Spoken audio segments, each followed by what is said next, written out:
Oh,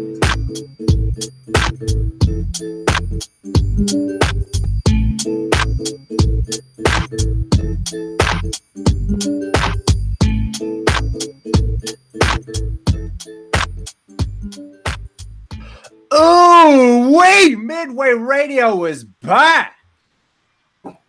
I did that just to see Sean Doe's face.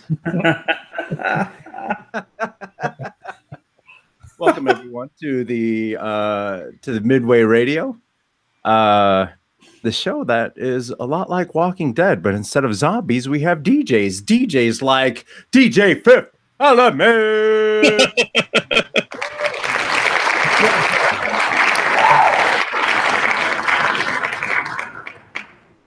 Welcome, sir. We have a live studio audience for your pleasure. Man. Speaking of DJs, my little brother, DJ Sean Doe. Yo, what up, everybody? Yeah. Oh, looky. My other little brother, the Bleach Me. Ryan Brockmeyer. What? Hello, everyone. So, as stated before, this is Midway Radio. We like to keep you guys in touch with what's happening with the documentary and people that are in the hip-hop community. So, do we have any fun things to talk about? I'm going to say in about 2 weeks, we're going to finally have some more substantial updates on things. As we've been saying, we've been working on a lot of behind the scenes stuff for the better part of the year. But yeah, we got some cool stuff. So stay tuned. Very nice. Oh, I have something. If you're looking for some Midway documentary gear, go to threadless.com/midwaydoc. Don't make no pants, Shadow Master. Shadow Master making pants out of everything. Shout out to Master. I saw this girl out there with spandex Shadow Master. Wow. Not to correct you, my brother, but I will correct you. It is midwaydoc.threadless.com. That's what I meant. You know what I meant. I know what you meant. I just want to make sure the people know what you meant. I didn't know what the hell I was talking about. That's all good. That's all good. If anybody has, we've got some more ideas for shirts that we've been slowly working on too. So and other merch and stuff like that. But you know, if anybody listening has any ideas or anything cool things that they would like to see from relating obviously to Chicago hip hop, let us know. We'll create some really everybody's fly shit.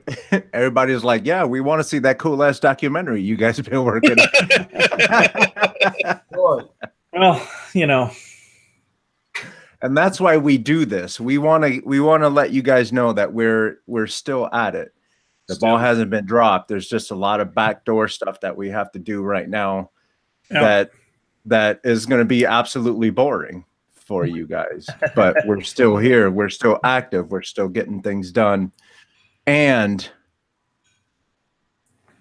we get to talk about whatever the hell we want to because DJ Risky Business isn't here this week. And, not for anything. I love that dude, but so yeah, as we all know, it is a long process though. As you were saying, we're doing it right. Yeah. We're not just doing interviews and putting up a 5 minute, 5-second little interview of somebody. It's a full film. It's a full production. It's just with a really small crew and absolutely no money. So it takes how many interviews have we done already? We are hovering around 250. Wow. Okay, so we've done about 250 videos in the past 4.5 years, right? Yeah. Okay, so how long does the interview? Before we go too far, I want to say 100% of these interviews have not been done on an iPhone. Oh yeah, not on that You one. have to point that out sometimes. This is true. That's a good distinction. The 250 interviews. How long does the interviews take? I mean, I know this. I just want the people to know. Yeah, How much footage we have and how much. Yeah, so I would say if we had to average them out, the average interview lasts about the average interview lasts about an hour to an hour and a half. Average. We get some that are a little under an hour. We've definitely had plenty that have gone 2 hours, and we've had a few that have gone more than 2. Yeah. So we've got a lot of hours. So if we're saying we've done 250 interviews and it's an hour per interview or hour and a half or 2 hours an interview, you're telling me that we have to look at almost 500 hours worth of stuff to make this documentary? Yes. Yes. Okay. As long as the people understand what we're doing right now. Yes. What we have on our plate, and we are attacking it, and it's gonna get done. And it's fun, but also it's definitely work. So definitely stay with us because we are here, and it's hashtag Midway Doc. Yeah, and we can't seem to state this enough, but if we told you that we are going to interview you and document your story for the Greater Chicago Hip Hop Story, we will. You just have to be patient, folks. That's all I got to say. And our special guest tonight, Fifth Element, I'm pretty sure we haven't got him in front of the camera yet. Not yet. You know what? He was back there waiting too. I saw him like chomping at the bit.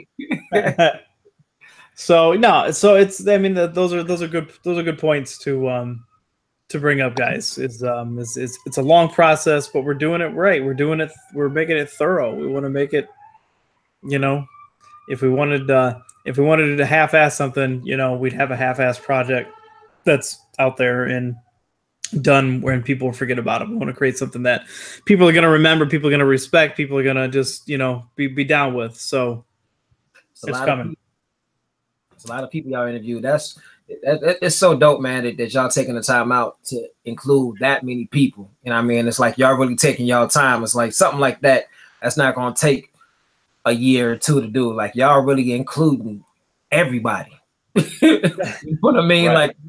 Like that's real dope, man. So people can only be patient for it. You know what I'm saying? So like if they can't be patient for it, then I say the hell with them. You know what I'm saying? Like what y'all doing it, and most importantly, your key words, free. Y'all ain't getting paid for doing it. Y'all doing it. I love this. If you can't be patient because somebody doing it for love, you know what I mean? Then oh well, you know what I mean? If we had a Netflix budget, we'd have been done by now. Yeah, yeah. If we had a PBS budget, we'd be closer. But I'm not hating on that PBS budget though. I'm not either. I was gonna say because when you're on food stamp budget, when you're on food stamp budget, I will take $10 from somebody who that will help us pay for gas. I mean that's a lot of not to get off on a tangent of like putting a project like this together, but it's free. Yeah, I'm a filmmaker. I have equipment, but there's equipment costs. There's stuff that breaks. There's stuff that you have to continuously buy. But then there's also a lot of the hidden costs that people don't. I haven't totaled up yet. But I mean, the cost for gas, parking, for parking, because we live in the city of fucking Chicago, and that's why it's hard to get people to show up sometimes for these interviews because they're like, yo, it costs $25 to park. We're like, we know. Yes. There's web hosting. There's web hosting costs. There's just so many things that, even I forget about occasionally where I kind of be like, oh shit, yeah, I got to pay that this month. So I just want to say that we've been paying for that stuff for over 4 years now. So, salute to y'all for doing it, man. Straight up. So thank you, sir. Thank you, sir. So let's get to our guests instead of ramble on about our problems. I was gonna say that, you know, this is an independent project, and I think my man just finished an independent project. Yeah. Is that true, Fifth?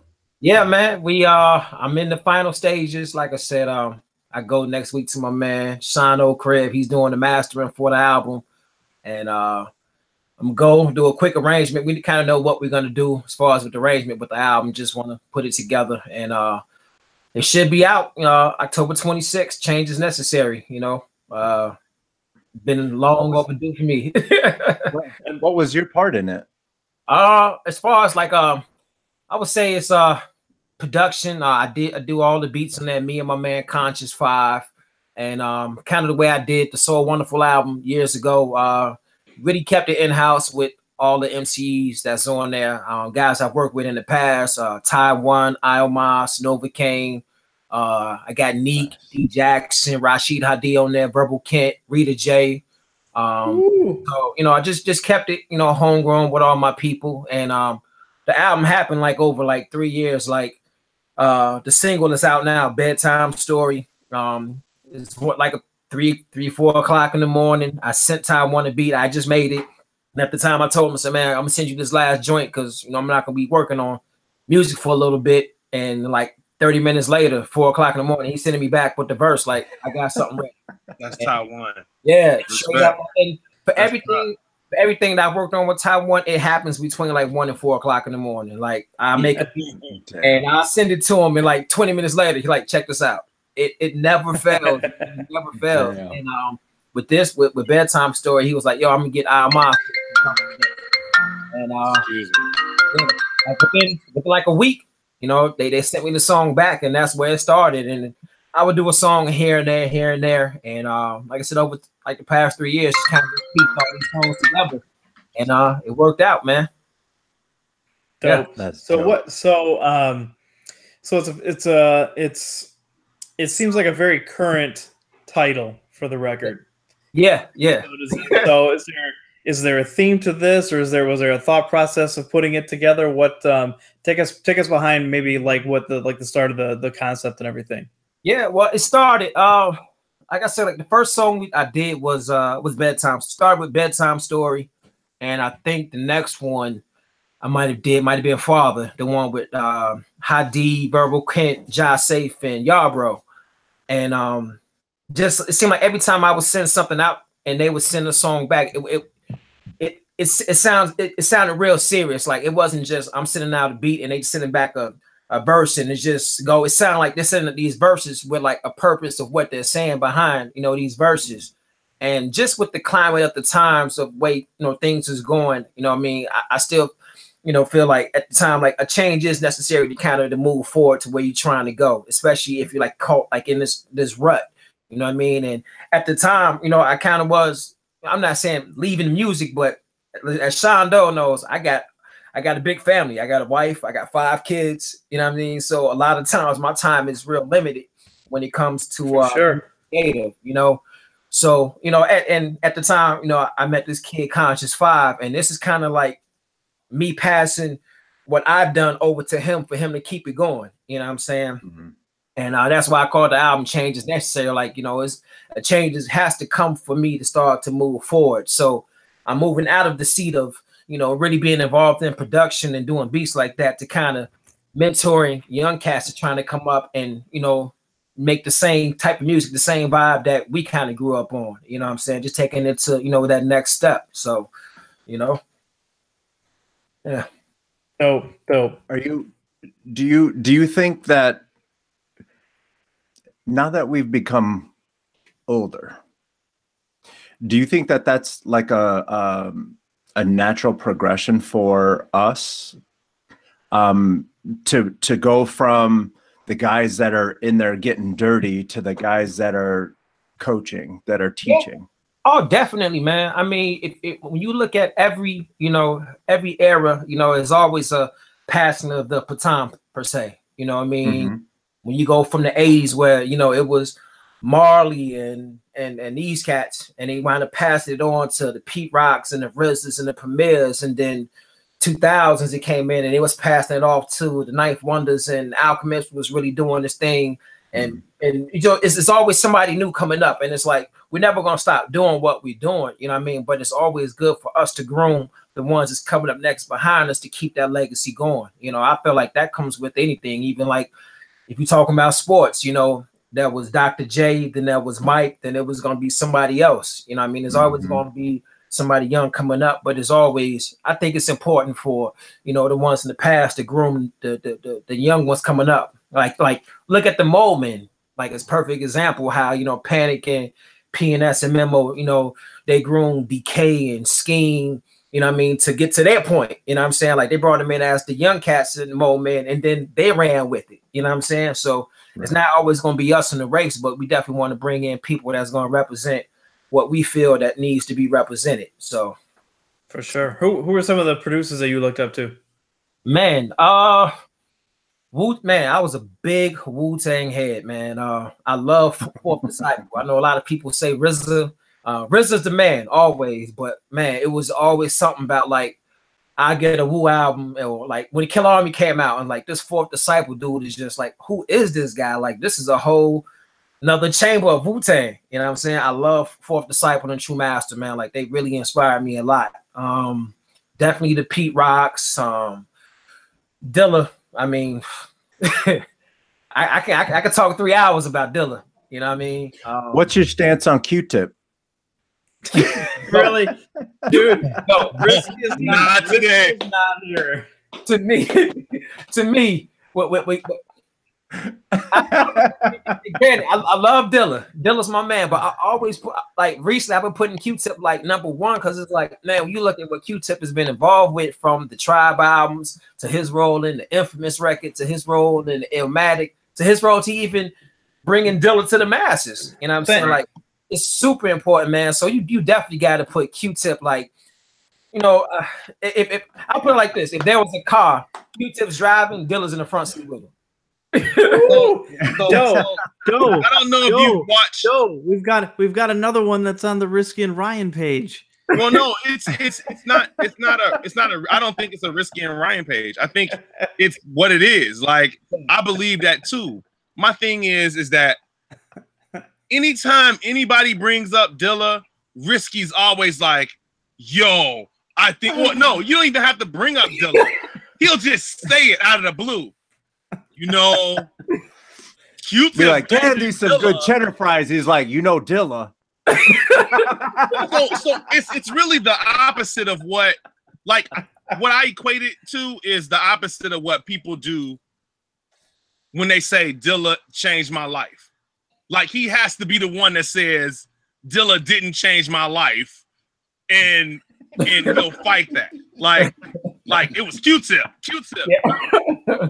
If anybody knows hip hop, we know that Q-Tip brung, like, I was talking to somebody about this today. I was talking about I was actually talking to J-Dot. This is your fault, Carlos. I was talking to J-Dot about it. And we talked about how, you know, who influenced you. Like he sent me a beat and he was like, "Who influenced you?" I'm like, yo, like Dilla created a lot of cats making beats. Yeah. Like it wasn't like it but you gotta know who put him on. Yeah. I know who put him on. Yeah, definitely. I'm giving him the respect. Like I'm not around here like you ain't never heard me like, yo, Dilla's the greatest blah blah blah ever. Like, yo, Dilla got some beats. And he'll smash your beats any day. Yo beats. You know what I'm saying? Like yo beats. But ain't nobody arguing about Q-Tip. Producer. Come on, man. I wish Risky was here right now. I don't, because I don't want to have so he can flat back his flock of seagulls hair.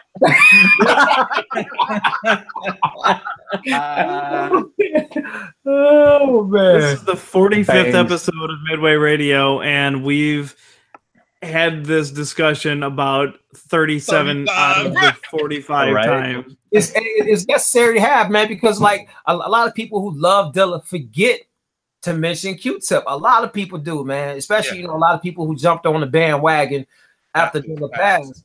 they like, you know what I mean? I say probably 65% of them don't mention Q-Tip at all. And like, so we look at Q-Tip's discography and everything that he's done and been a part of. It's like, yeah, man, he might be number one. You know what I'm saying? Like, it's definitely arguable, man. But like I say, if it was a car, Q-Tip's driving, Dilla right there in the front seat. You know, and Dilla would want to be right there in the front seat. That's where he would want to be. Oh, indeed. He wouldn't. So here's the thing. Like, people understand my connection. You know what I'm saying? So they feel like they treat me like I'm one of those dudes. I am lucky to be connected. Yeah. Like, I feel honored to be connected. Yeah. Ain't that many people connected. But you ain't about to, like I get it, but you're not about to diss dude's legacy because you want to make this statement. Like dude got beats that's bananas, and you can't take away from how great he was. You know what I'm saying? And how great he is, because he keeps creating little Dillas. Like, he's been gone. It's cats that don't even know who Dilla is, and they're making beats because of him. Yeah. You know, so I don't know anybody like before that. What was it? Premier and Pete Rock? That was on what Dilla's doing? I mean, just creating little kids that was making beats. Yeah. Like, I would say besides Pete Rock and Premier, like Wu-Tang, like it's a lot of many Wu-Tangs. Yes. But like Dilla, the thing with Dilla didn't just do it for hip hop. It's soul, R&B, it's jazz musicians who play a certain way because they were inspired by this. Like Robert Glasper mentions it all the time. You know what I'm saying? Like I would say like and a lot of times I'll always equate like Dilla's influence to music post 2000. It's like what Prince was like in the 80s. Like Prince pretty much had his own genre where you had groups like Ready for the World just popping up and imitating everything, you know what I mean, Prince was doing. It's a lot of Dilla imitators out here. And I'm not trying to, you know, knock them all. You know what I mean? Some of them are good. Some of them are just very mimicky. You know what I mean? Some of them are great. You know what I mean? But had it not been for Dilla and what he was doing, you know, a lot of these dudes just wouldn't even exist. You know what I'm saying? So it is what it is. But definitely, man, props to Q-Tip. The abstract. That was those last 10 minutes were brought to you by Carlos liking to start shit. What was it that got you into music in the first place? My older brother, man. My rest in peace. My older brother Brian.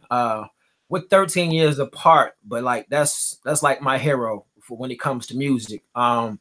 He got me into like my first record he gave me was Prince Last September Married 12-inch. You know what I mean? Like I was 3 years old running that record, just tearing it up on like my little Fisher Price record player. And he got me into music real early, man. Like I was, like I said, deep Prince head. So I watched everything that dude did. So I always wanted to play guitar at an early age, and then never got around to doing it. Took piano lessons, was bored with it. And then like late 80s, man. Early 90s when Juice came out, and I saw him in there playing with the turntables. I was like, man, I want to do this. You know what I mean? And got my first turntables in high school. And I guess that's like the progression for DJs. You start DJing, then you start making beats. And it's like the more, you know, I was DJing and digging for records, you know what I mean? I just naturally just start, you know, finding little loops and making, you know, loop tapes and stuff. And then started making beats eventually. I was fortunate to be around my homeboy from HF, this cat named Kool-Aid, man, who was real tight with a guy named Mike Guy, which is Shauna from Infamous Cynic, his brother. And used to go over their house all the time, and started watching him making beats. That's where it started. Got a chance to see him making beats early, and then eventually, you know, got my own equipment. So I got a chance to get, you know, peek my head in the door real early, man, around some magnificent dudes, man, like Mike Guy. I don't know if a lot of people don't know about Shauna's brother from Infamous Syndicate. Her brother is a beast, a beast on the beats. I mean, he has, and the one hit that he has that a lot of people know is Splash Waterfalls for Ludacris.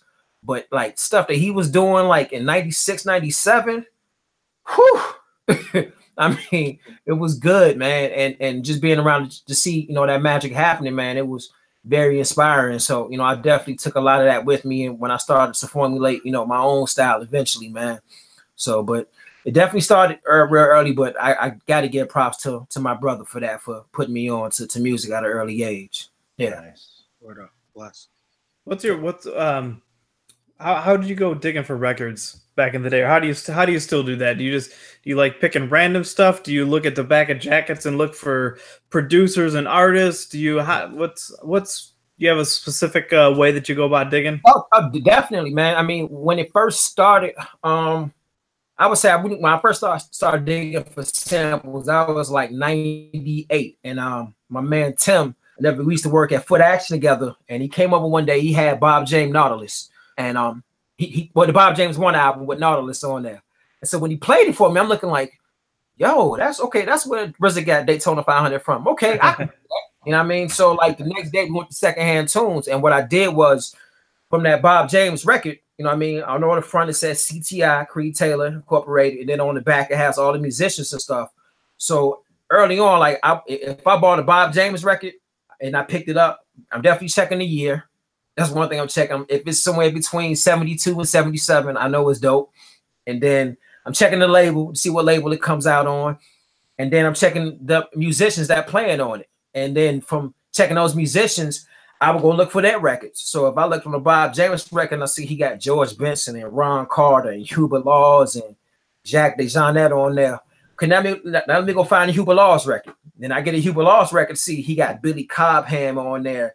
And this cat and this cat. Now I'm gonna go buy their records. Then when I buy their records, I'm seeing the musicians on their albums, and it just kept going on and on and on. So that's always been my formula for digging. Like it still is to this day. Now that I know more about music, I can just go in the store and just look in the section and just kind of find something exactly what I'm looking for. So I know a little bit more now. But back then it was always I'm checking the cover. See how dope the cover look. Like if it's a dope cover, I'm just getting it just because it's a dope cover.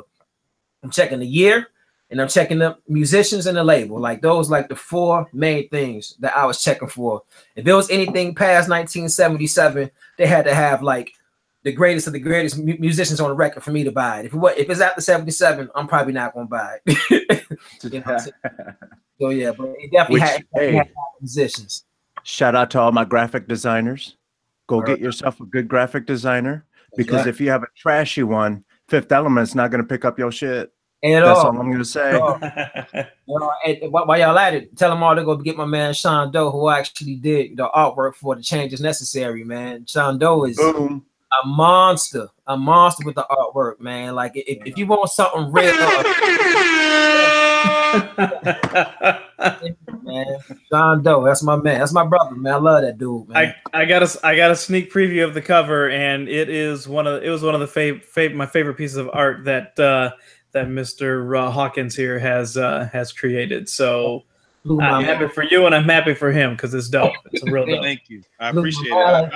Man, I mean, when I got it, I was so geek. I sent it to my wife. I'm like, yo, look at this. And she looking like, what? I'm like, this is my album cover. Don't you like it? You know what I mean? I was super geek. She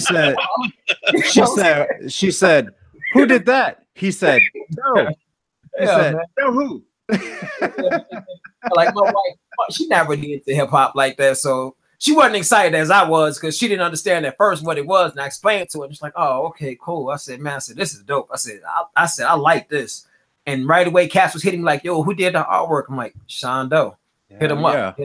Yeah, and it was. I'm saying hit him up. It's not for free, so if y'all seeing this, don't think you finna hit up Sean Doe and get it done for free. That costs money. Straight up, it's not for free. Where's my? I don't have an explosion. I don't have a bomb dropping because we need that one.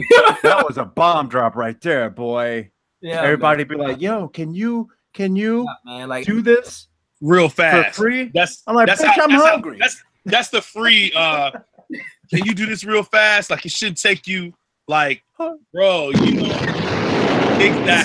Exactly. Can I get another one? Can you do this real fast? No. So when Fifth hit me up, when he hit me up and asked me to do the work, a lot of times I'm like, yo, send me the music so I can listen to it. Like what do you you know, like, what are you thinking about? And he just hit me. He was like, yo, like, hit me with the title, Change is Necessary. And I was like, a lot of things happening around me. I think I can pull energy from the world right now. Yeah. And, check in on Facebook. That'll give you enough. and right. So I just pulled from that. And I don't even think, like, when concepts come, I can see the album. Like, I saw it. Like, I don't think did I just send you that and that was it? Or did I send you? You know what? I think the first draft you sent me, you sent it to me without, you know what I mean, the caption on there. You was like, what about this? Now sent it right back. I said, yes. And I'm like, yes, run with it. I said, whatever you're going to do, run with it. I said, that fits perfectly. Like, the album, and the album is not like just like super serious, but it's a tone to how the music sounds, where it sounds real personal, and that part sounds serious, but it's not what it's like. I can only listen to this at this point. You can play this album whatever, you know what I mean, because it's just it's good joints on there. But the tone of the music of the album, man, you know what I mean, it's kind of dark, kind of gloomy, you know what I mean, groovy, you know what I'm saying? Yeah. But what's that KRS One line where he's like, "You pay for the entertainment, the advice is free." That's right. That's right, man. You know what I'm saying? So yeah, man. But the cover fit the album perfect, man. It really does. It really does. Like, and I got it on my phone where I got the album. You know, the artwork comes up. You know what I mean? When I play the songs in the car, it's like, yo, this looks perfect. Like, this fits. It really does, man. When you posted it, I can see people's reaction to it. Oh yeah, seemed very excited. Yeah, man. I think somebody was like, "This take me back to when you don't even have to know how the album sound. You just purchase it because of the album cover." On the real. And I'm like, man, like, this is, you know, and I think a lot of times when people do albums, you know what I mean? Like, I don't think they really put a lot of emphasis on, sometimes when they cover, they just kind of throw whatever. So a lot of people might not check for it because, you know what I mean? You know, just like record digging, something that catches your eye, you're going to, you know, jump to it just to see what it's about. And if it's not something that's catching your eye right away, you might not give it a listen that it probably deserves at the time. You might go back and revisit it. You know what I mean? But for this artwork that Sean Doe did, I definitely, you know what's going to get some traffic where people are just going to check it just because of the cover. You know what I'm saying? And once they check the cover and they get tuned with the music, you know, it's going to be a perfect fit for them, man. I really think people really going to dig this album. I really do, man. Really do. Nice. Yeah. You know, going back to the digging for a second, it's like I think most producers, most DJs are similar to you, where we research and we look at the back of the jackets and see who the producers are and the engineers and see where that kind of stuff comes from.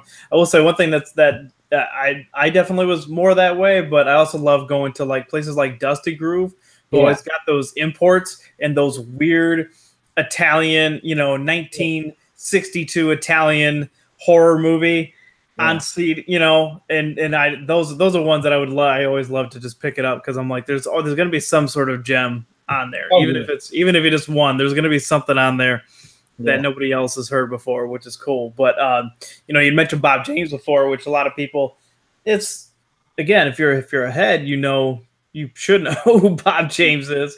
Yep. But to the average people, they're always like hip hop samples, James Brown, George Clinton, and everybody else. But what's your favorite Bob James break?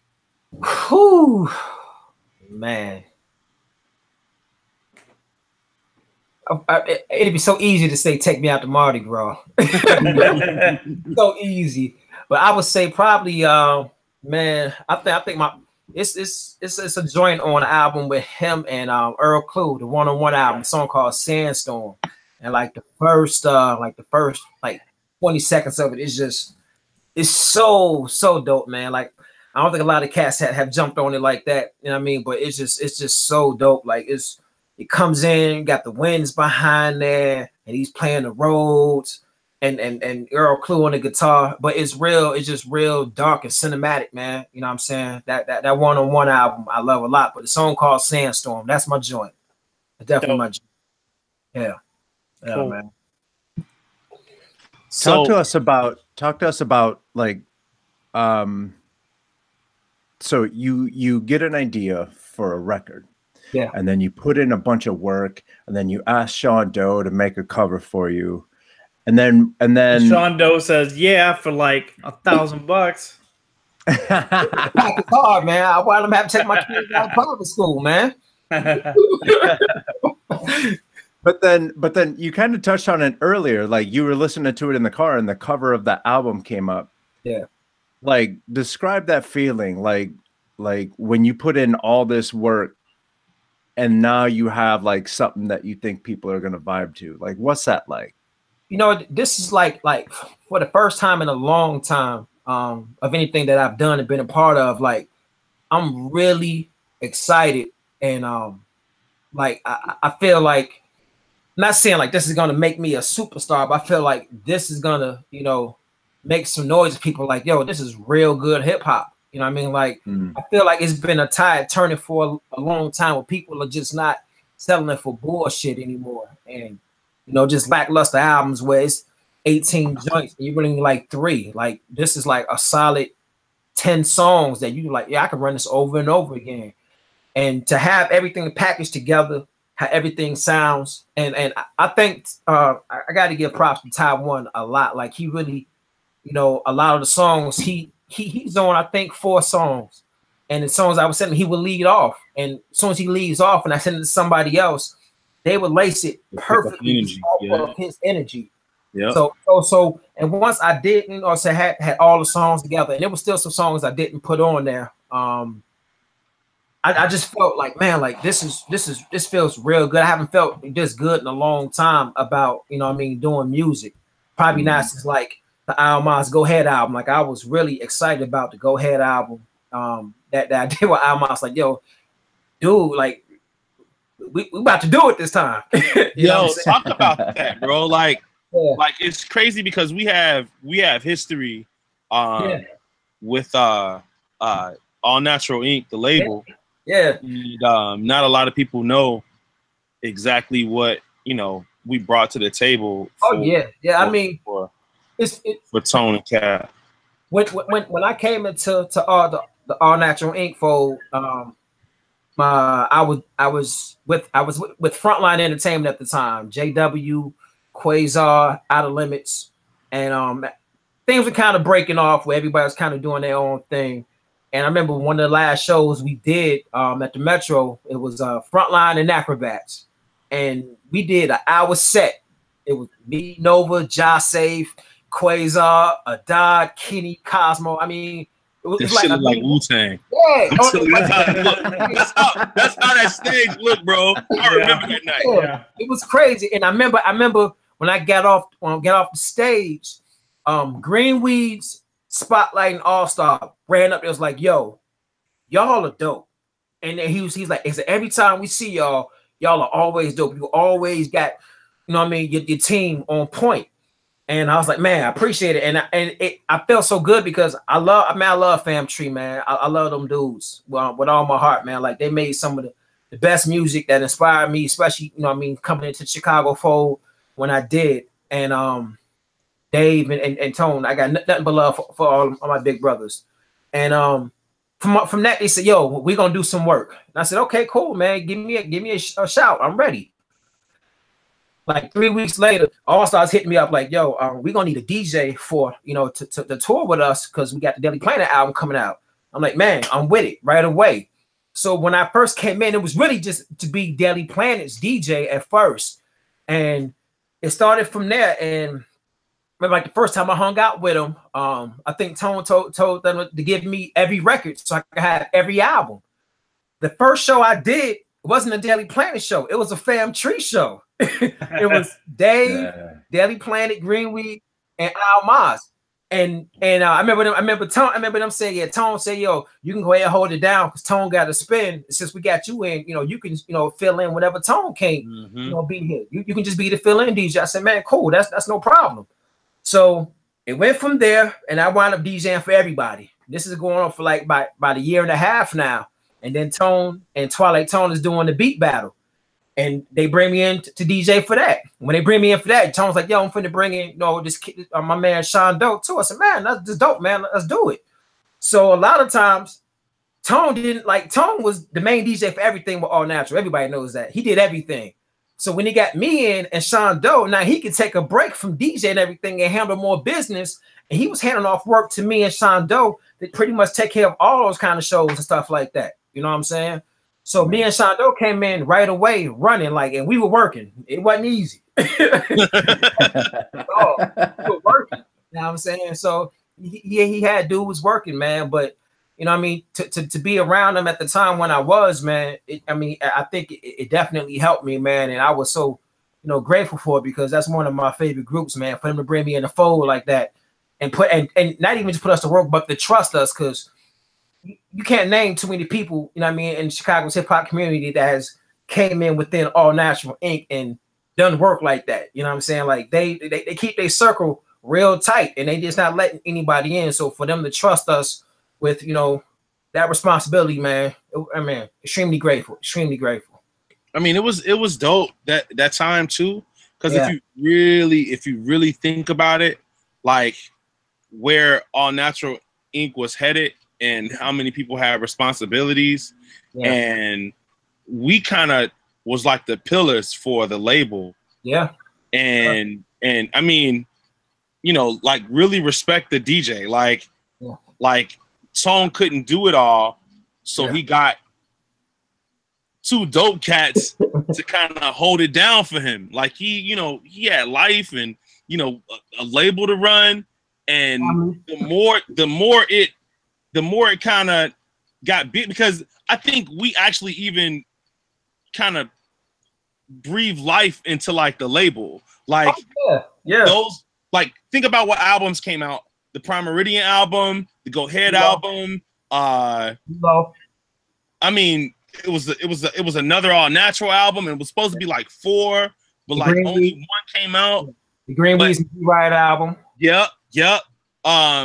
So it was just an awesome time. I mean, even just think about the beat battle and how nobody was doing that at that time. Yeah, we started. Respects the tone to the two tones, and then for passing it down, like we held it down. So man, it was a wonderful time for All Natural, for All Natural Inc.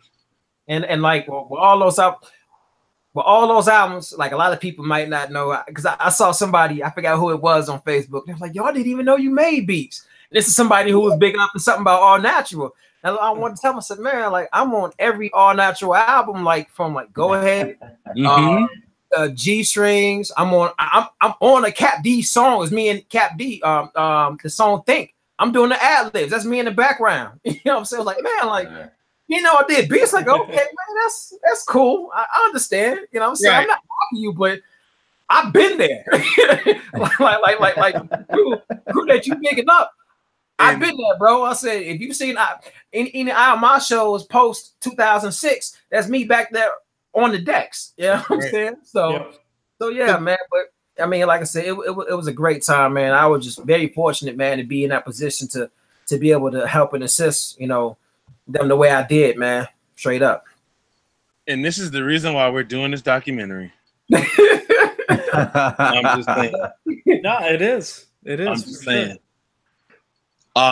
It's so you've had because it is crazy. I kind of want to touch on that a little bit. Like, you work your ass off, and there's a lot of the people that I hang out with, and it sounds like Fifth Element, you're kind of this way too, where we just put our heads down and we're not looking for notoriety, but god damn it, when we're talking, when we're having the conversation, you better recognize what the hell I just got done doing. Exactly.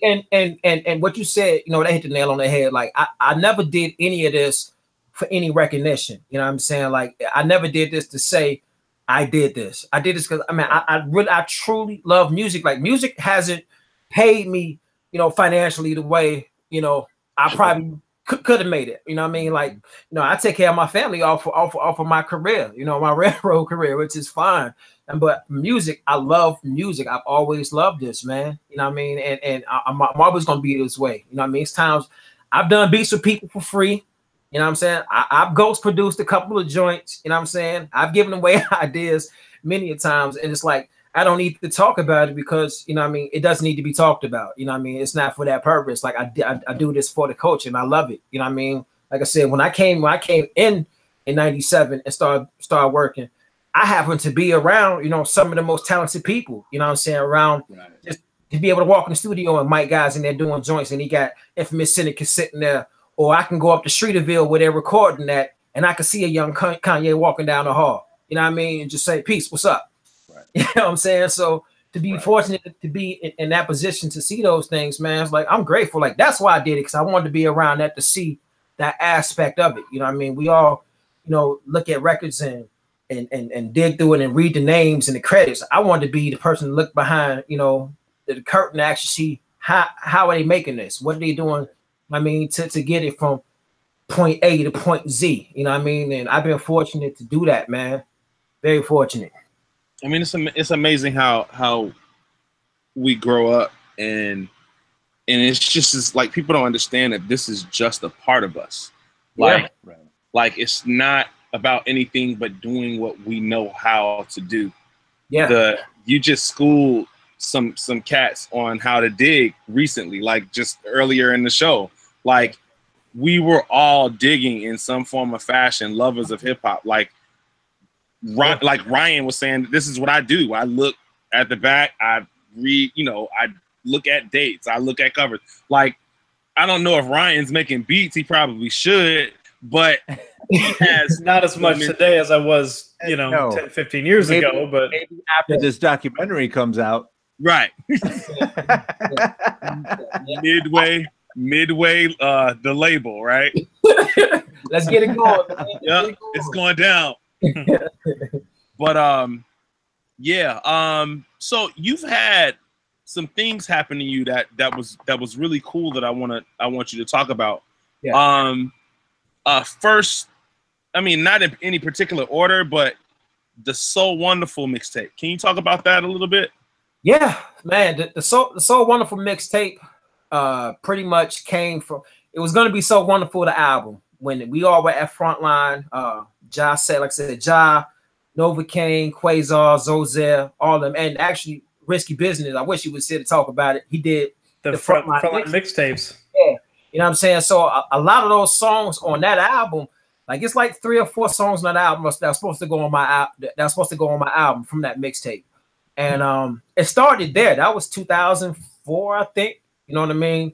And like I said, whatever happened with Frontline, I don't know what the business things that happened behind there. Like John's my man. You know what I mean? I always got love for John for giving me the opportunity to come in there and just do what I want to do when I want to do in that studio. And you know, once it ended, he gave me all my files and stuff, and I had all this music there. I was like, man, I haven't done anything with none of this stuff.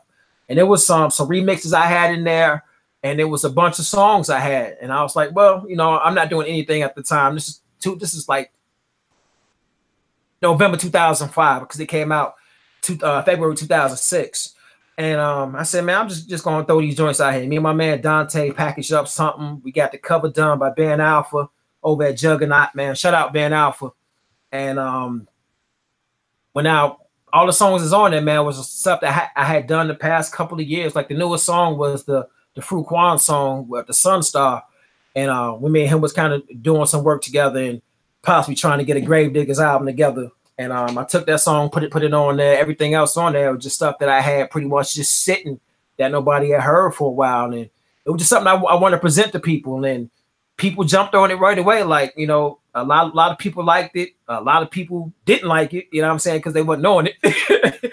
And, you know, I had a couple of people mad, like, man, I should have been on that fifth, man. What about that song we had? It's like, you know, I just chose the ones that I felt that fitted the best, man.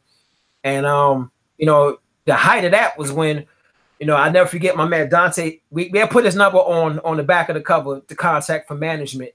And he calls me one day like, you're not gonna believe who just called me. I'm like, yeah, who? Rolling Stone magazine. And I just stopped for a second. I was like, okay, yeah, man. Who called you, bro? It's like, yeah, Rolling Stone magazine just called and said they're gonna put it in the next issue as the best mixtape in Chicago. And I'm like, bullshit, man. Like, nah, you know, if it's the Source magazine, if it's Double XL, I understand. I said, but Rolling Stone, I said, Yo, that's big, man. That ain't nothing to play with. And we waited a couple of months. We hadn't heard anything back. And then September 2006, it's like 6 in the morning. I'm at work, and my man Kevin Holloway hits me like, "Yo, you're in the Rolling Stone." I'm like, "Oh shit, man, what are you talking about?" I'm at Jewel. I'm reading the Rolling Stone. So Wonderful mixtape, best mixtape in Chicago is in here. So I'm like, okay, let me get to the store and check this out. Be sure. And like, it was a CVS on the corner. I was in like Oak Lawn. There was a CVS on the corner on Pulaski.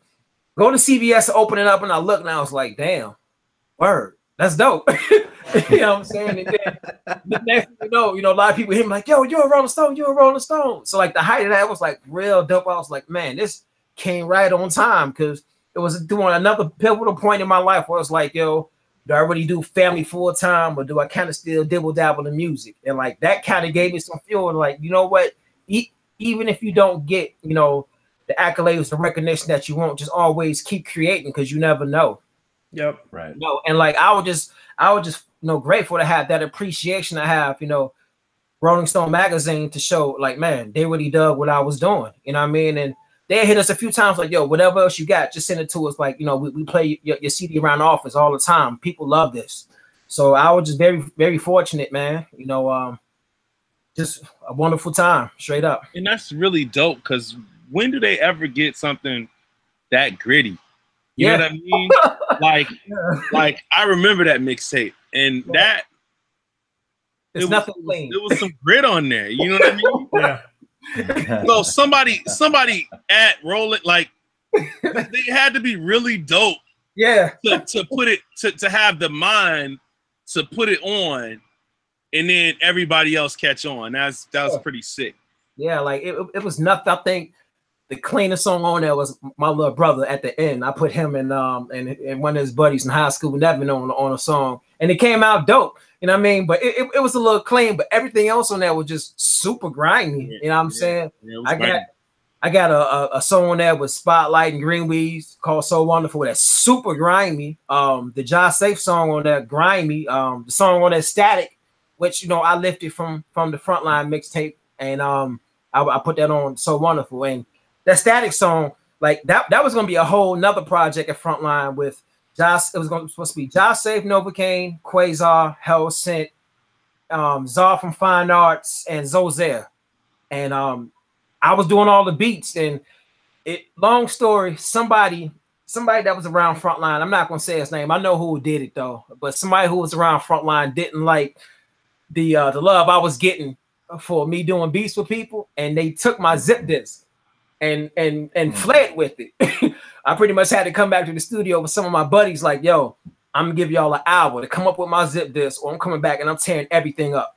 So an hour later I came back, and my zip discs were right in the spot where they always were. But the person who did it wasn't like what our team, like it was just somebody who was always around.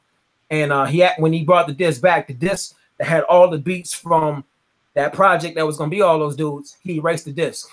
Wow. So like the only remaining beat that was on there, Static wasn't on there, but it's a joint on the Frontline mixtape called In This Life with Zozair. That beat was like the only beat that I had tracked out from that disc for that project. But it was like 20 something beats, man, that you had aside for that I didn't even want to remake, because like the feeling of it just wasn't the same. It wasn't the same. So yeah, man. Another thing I wanted to touch on was the birth of Negro League and where it is today. Yeah, man. Negro League started around the same time when I was, you know, transitioning from Frontline to All Natural, man. I always wanted to kind of keep a nucleus of the people who I've always been working with. Like I wanted not just work with me, but I want them to work with each other more. Pretty much, you know, the same, you know, I would say the same function of what Wu-Tang was doing with all the different groups. I just want to have like a nice big team with people who always, you know, mesh well with each other. So like when I first started Negro League, it was me, my man Dante, Novocaine, and my man Pro. And then from there, you know, I kind of, you know, I would talk to, you know, Almas and Taiwan and Adad and Cosmo, like, yo, what y'all think about this? Everybody's like, yo, that's dope. You know what I mean? Like, we've always talked about doing something even bigger, but it started there, and to where it is right now, it's like we still make music here and there, and we're working on like a Negro League EP right now as well too. You know what I mean, with some different peoples, and but from what my man Dante is doing with the fashion with it, man, like when he brought the ideas, I said, yeah, let's do that, man. Like, the logo created by Sean Doe. Another time where I hit him, I was like, yo, I need a logo for this idea for, this crew I want to start. And it was really like the first draft, Sean Doe sent us like perfect. You know what I'm saying? So, but the logo was so dope. It was like, you look at that logo and I see it, in the same light as I see like the Wu-Tang logo and the Raucous logo. Like it looked real good on a t-shirt or a hat. People were like wearing it. And like right when my man Dante was putting it together, he got people like, Leon Rogers and Shag Nice and Tone Capone to jump on it right away. And when they start wearing it on TV, it's like, man, okay, now it's getting, it's getting that look that it needs. To really take off and be that brand. So that's what we're trying to do with the Negro League right now, especially with the shirts and the hats and the jerseys. Make it a brand. A lot of people are asking about it. People are buying it. The hats, we just order hats. They're sold out already. Like the hat sold out in like a week. What? Yeah, man. But Sean Doe, I do have yours. I do have yours. Yo, hey, Dante. I do have yours. Come on, bro.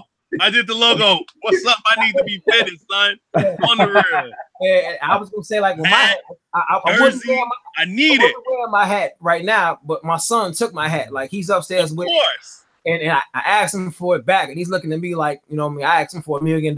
So it's like, all right, man, it's yours, I guess. So yeah. It's gonna be. He knows it's another run. He knows. That's why he snatched mine. So I had to sit nice, ready to put it on. And next thing I'm like, yo, where's my hat? And I'm looking upstairs and he just waved like, all right, okay, that's cool. Yeah, bye. But yo, tell Dante he needs to holler at me too, because it's some things with the logo that I know because I did it. You know what I'm saying? Like it's some things with the logo that I can probably adjust and make it look a little bit fresher. So I'm definitely gonna have to talk, because when we try to get it off, send it off to get trademark and stuff, they sent back a couple of things that we probably need to, alter a little bit. You know what I'm saying? Yeah, definitely, man. Definitely. Yep. Yeah, man.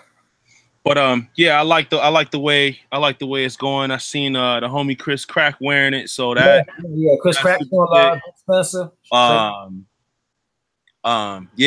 Sean Doe be out in these streets. I need and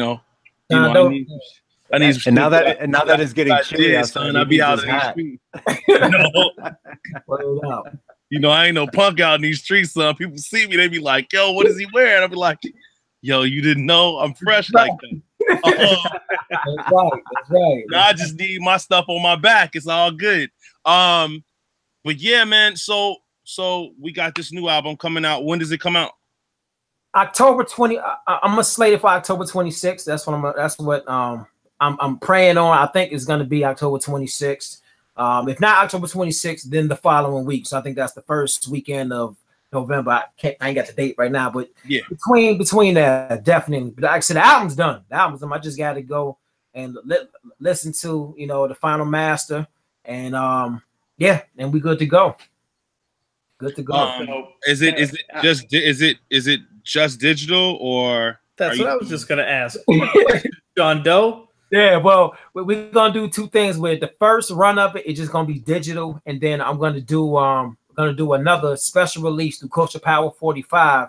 It's gonna be called The Necessary Change, and that's gonna have 2 songs on the album, and then I'm gonna put 3 other songs that I didn't put on the album just on the 45. So for that's gonna be digital and physical, so you'll be able to get the 45 or the digital copy. But for this album right here, it's just gonna be digital for right now. Sean Doe putting his hands on the 45 right now. Bam. You better hurry up. I already called it. You got you. Yeah, man. Culture Power 45. Shout out to them, man. The other single we did, Cutlass Supreme with more. So my man Fillmore Green, Real 4 in Philly, y'all. And Hadi, that sold out like in 40 minutes. Yeah, those dudes like Hadi and Phil is. I mean, yeah, man. Yo, when Phil came out, I was like, yo, this dude, and he from my side of town too. Like, and like low key, like besides D Jackson, Phil Morgan is probably my favorite MC right now. You know what I'm saying? And I'm only saying D Jackson because D Jackson is sitting on some incredible music right now. Him and my man Rap Life, both of them are sitting on some incredible music that I'm helping out right now. But Phil Morgan, the album with him and Hadi, man, like I send Phil Morgan a text like once a month, like that's gonna be the album that I really, really want to hear. You know what I mean? More than anything, man. Straight up. Like that's gonna be an incredible record, man. Incredible. I might try to have Phil more on Midway Radio, like. Yeah, man. Let's make that happen. Phil is so dope, bro. I'm messing with. So is it that time? Uh-oh. Uh-oh. So we got this little segment called This or That. Okay. Where we just ask you this or that. So I think I'm gonna let Ryan start it off. Okay. Of course you are. Of course. Yeah. I was trying. Okay, maybe not Ryan. Go ahead. I'm thinking of something. You start. Okay, cool. So I had one that would start a bunch of shit, and I don't think I want to do that one. Let it go. It has something to do with our last beat battle, and I was gonna say some names, and I was gonna have you choose. Let it go. Come on, let's get it. Kenny Keys or Rude One. Get it. Look at. He said, "Bring it," and then he fell out of his chair. This is the first time I've ever done anything like this. Because first of all, those are both my brothers. Shout out Rude One. Shout out Rude One. Shout out Kenny Keys. That night was a very controversial night for us. And you know okay, man. Kenny Keys is my brother. Yep. Love him. Rude One is the big brother. Love him. I'm gonna say Rude One because Rude One had drops. Like he had everything lined up. Like, yeah, I got stuff for you. I think he had a drop from like Lost Professor or somebody, man. Like he had drops in between. What killed it was he had a drop from G Rap. Yeah, that's what it was. That's what it was. Yeah, he had a drop. Like you gonna have G Rap voice just come out of nowhere and be like, y'all don't know nothing about these other dudes, but you killing it right now, Rude. Yeah. Like murder him, son. Like you just got man. That's like the kingpin of hip hop. Like I'm gonna go with Rick on that one, man. And granted, like Kenny Keys musically, man, like there's nobody touching Kenny. Like he's always gonna be my all-time favorite out of Chicago, probably, man. Music, nobody's touching, dude. And that night, Kenny was on fire. Yeah, but I mean, for what Rick did with the battle, and that's how you do it battles. Like you can't just show up to battle and just play music. Sometimes you got to add some, theatrics with it. And he definitely had it with throwing them drops between them beats, man. Straight up. Yeah, man. Word. This or that. That's good answer. Yeah. Good answer. I got a quick one. Conscious rap or party music? Ooh, damn. It's tough.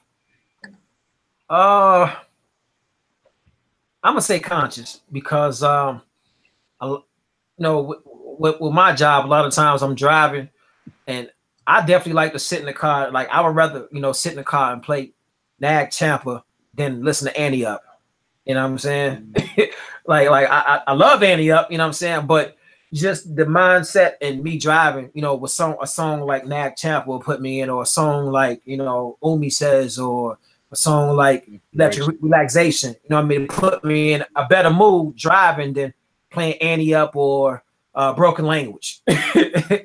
Unless you was driving through Texas, and then Annie Up is yeah, straight up. Funny you mentioned Broken Language. I was actually just listening to that whole entire Smooth the Hustler album for the first time in a long time just last week.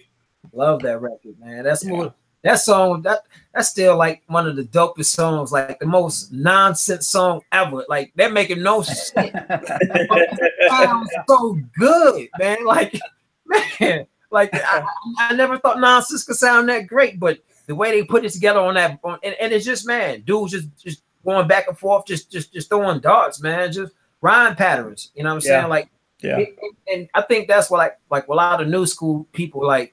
It's cool if your song isn't, you know, just hitting on every level and it's just you're making sense here, there, and there, but at least make it sound good. You know what I'm saying? Don't have it sound trash and you're talking about nothing. Right. I can throw on a song that's got some whack lyrics or something if the beat is good. I can listen to that more than I can listen to something that's got a whack beat and then you suck too. Like Exactly. All right. DJ Sean Doe or DJ Risky Business? Hey. That's actually worse than mine. Damn. No, that ain't mine. You don't have to answer that. I can't. Yeah, you do. Yo, what did dude say back in the day? Inquiring minds want to know. I'm gonna say Risky because I met Risky first, and so I'm gonna say that Risky actually, man. When I first started rocking with Novocaine, when he was at Fat Groove and recorded that record over there, I remember one time Nova had to come by my house to get something before he go out to show out the Grand Rapids, and it was him, Risky, and Juice, and they came out to the house, kicked it for a quick second, you know what I mean? We chopped it up, and then they jumped out of there. But every time I've seen Risky, man, it's always been love. Every time, man. Like I can never say nothing bad about, you know, a brother like Risky, man. You know what I'm saying?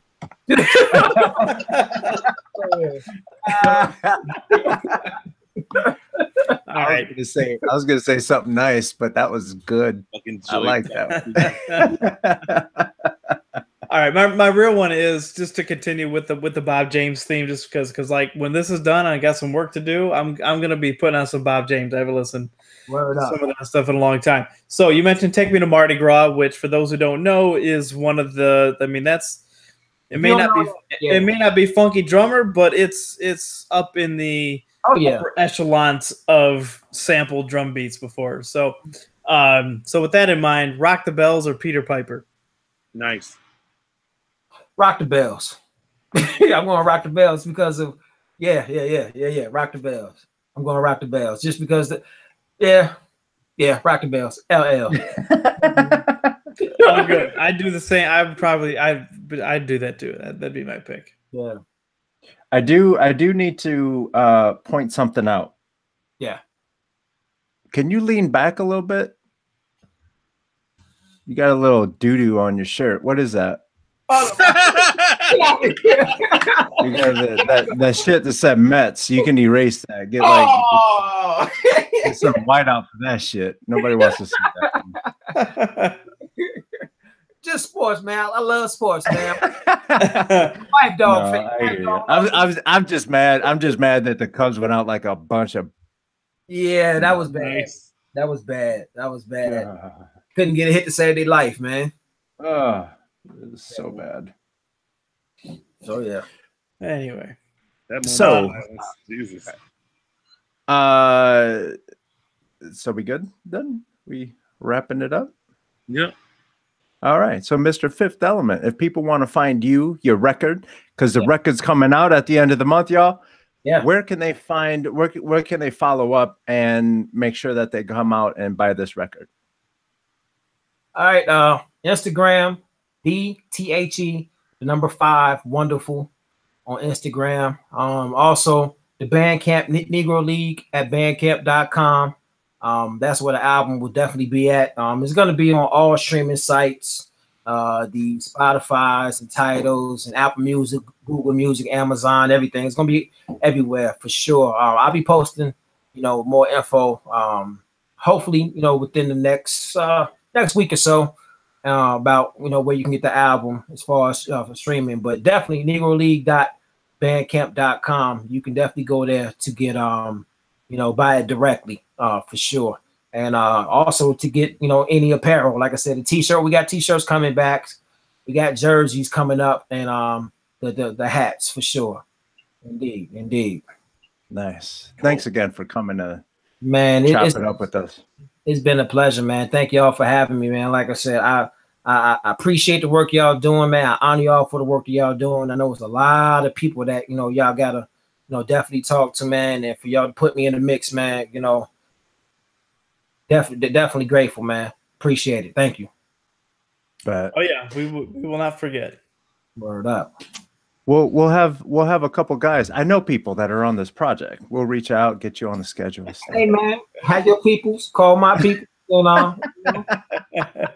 come through, bring some pumpkin pie, Oh, okay. Yeah, we good. Good. DJ Sean Doe, where can people follow up with you? Yo, you can find me on the grams at DJ Sean Doe, DJ SEANDOE. You can, and on Twitter at DJ Sean Doe. You can find me on Facebook under my government name, Rasan Sean Doe Hawkins. And also, I would like to say, Saturday, me and Risky have another video way back, which is going to be super dope. At Emporium in Wicker Park, because this week I have a guy coming through. It's going to be a pop-up shop. If you've ever heard of Johnny Cupcakes sells limited edition teas, very famous for what he has done, and we're going to have a limited pop-up shop for that night from 10 to 12, I think. So come through, hang out.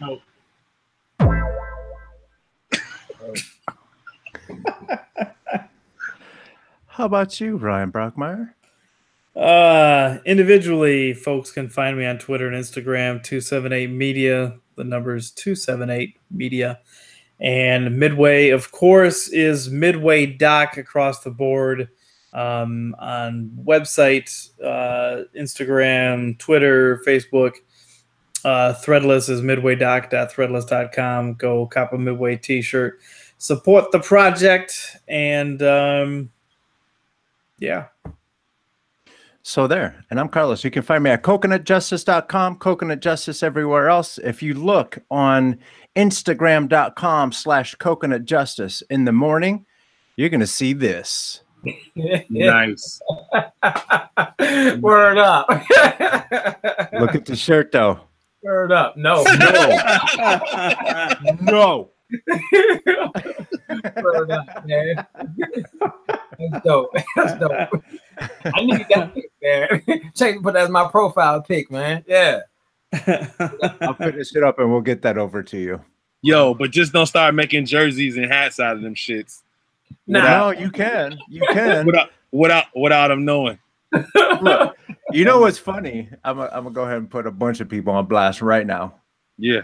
There's a lot of people who changed their profile pictures to this drawing, which is amazing. I love it. And I love the fact that folks like Shadow Master made pants out of his damn drawing. And we got Doug Imp. Doug Imp, I don't know if he stopped making stickers yet. But, like, Doug Imp is like all over Instagram. And then Ryan will send me the pictures, be like, look. So, like, my work is out there. Wow. Instagram.com/coconutjustice. Don't be afraid to tag your boy. That's right. It's free. Yeah. That's right. Yeah. Hey, I want to give another shout out, man. Shout out Diamond Cut, Carbu Harris, man. Yeah. I want to shout them out. They gave me a big opportunity, man. Starting off, Carbu Harris gave me my first record deal at 19, man. So wow, shout out to them always. I'm always grateful to those brothers. Yeah. Yeah, man. All right, y'all. That is us. Shout out to Doug Infinite for our intro beat. Yeah. Boom. As we usually do, shout out to Shure Microphones for some sponsorship of some mics. that we use. Yeah. Yeah, had to get that in there too. Word up. Hold up. I got to do something real quick before we go because, you know. Uh-oh. Because my shit is not branded properly. I'm going to go ahead and... Word up, man. Word up. Shout out to Sure. Because these knuckleheads who made this microphone made me pay for it. Shout out to Sure. Word up. There you go. Word up. That's hip hop right there, son. Mm-hmm. All right, we're here every Monday, everybody.